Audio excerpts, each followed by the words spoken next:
बेर चढ़ाने का बड़ा महत्व है। यहाँ चढ़ाते हैं कि नहीं चढ़ाते? चढ़ाते हैं। शिवरात्रि के दिन बेर चढ़ाने का बड़ा महत्व है। और शिवरात्रि पर चढ़ा हुआ वो बेर उठाकर ले आइए और उस बेर को उठाकर रख लीजिए।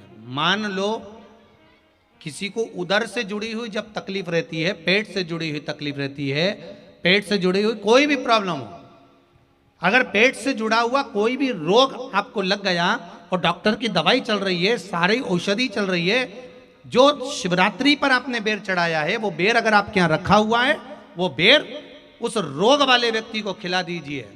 आधे घंटे के अंदर पेट का दर्द, पेट की तकलीफ, पेट का कैसा भी रोग होगा एकदम आराम लग जाएगा। उस बेर में इतना दम, इतना प्रबलता आ जाती है। शंकर को जो शिवरात्रि के दिन बेर चढ़ाया जाता है।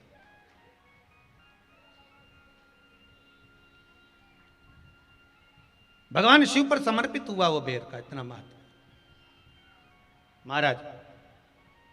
और जो देवता को उठाने के लिए बोर समर्पित करा जाता है, बेर भाजी आंवला उठो देव सांवरा, उसमें शंकर जी का भाव है, क्योंकि शिव जी का दर्शन भगवान नारायण उठते से ही करना चाहते हैं। सबसे पहले नेत्र खोले और मेरा शिव का दर्शन हुआ। बेर का भाव ही शिव का दर्शन का भाव।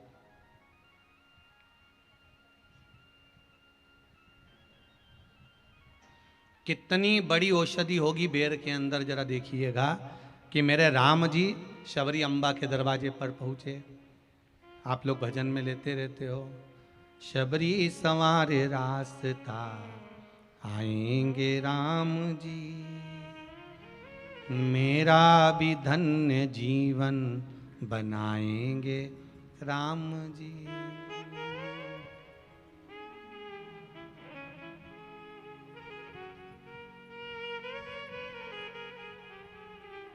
और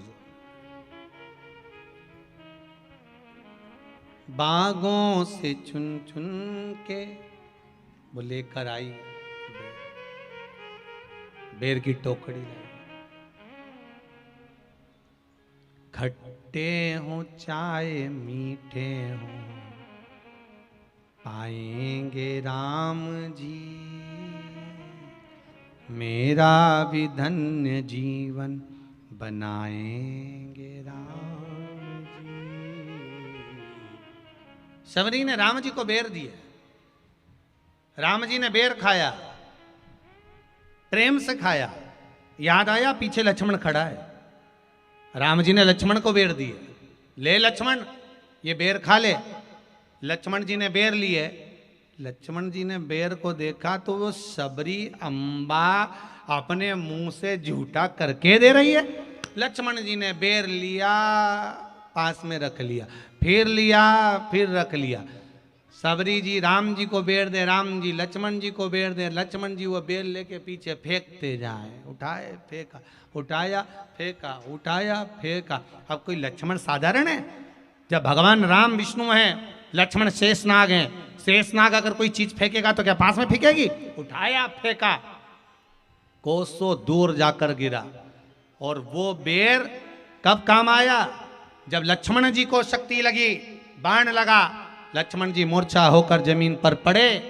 सुषेण वेद को बुलाया और वेद से बुलाकर पूछा कि लक्ष्मण कैसे उठेगा? तो कहा संजीवनी लेकर आओ। संजीवनी लेने के लिए भेजा।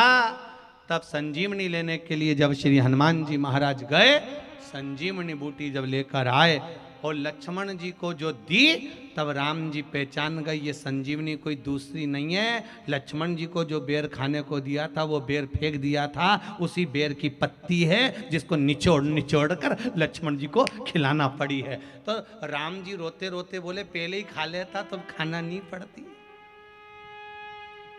कोरोना का टीका पहले ही लगवा लेता तो दादा निपटता ही नहीं। लगे तो खाया ही।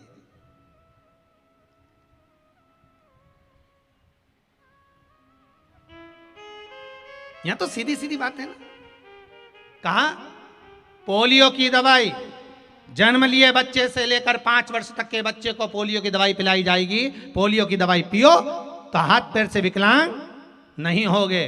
बोलो, बोलते कि नहीं बोलते? पियो विकलांग नहीं होगे। जो नहीं पिएगा वो हाथ पैर से विकलांग हो जाएगा। उसी तरह शिव महापुराण की कथा, जिसका जन्म नहीं हुआ, जो माता के गर्भ में है, उससे लेकर जो मर रहा है उस तक के व्यक्ति को सुनाई जाएगी। पोलियो की दवाई नहीं पियोगे, हाथ पैर से विकलांग हो जाओगे। शिव महापुराण नहीं सुनोगे तो काम, लोभ, विषय, आसक्ति से विकलांग हो जाओगे। इसलिए सुनो, ये सुनने का विषय है, इसको श्रवण करना, हमारे जीवन में उतारना, ये मिलेगी।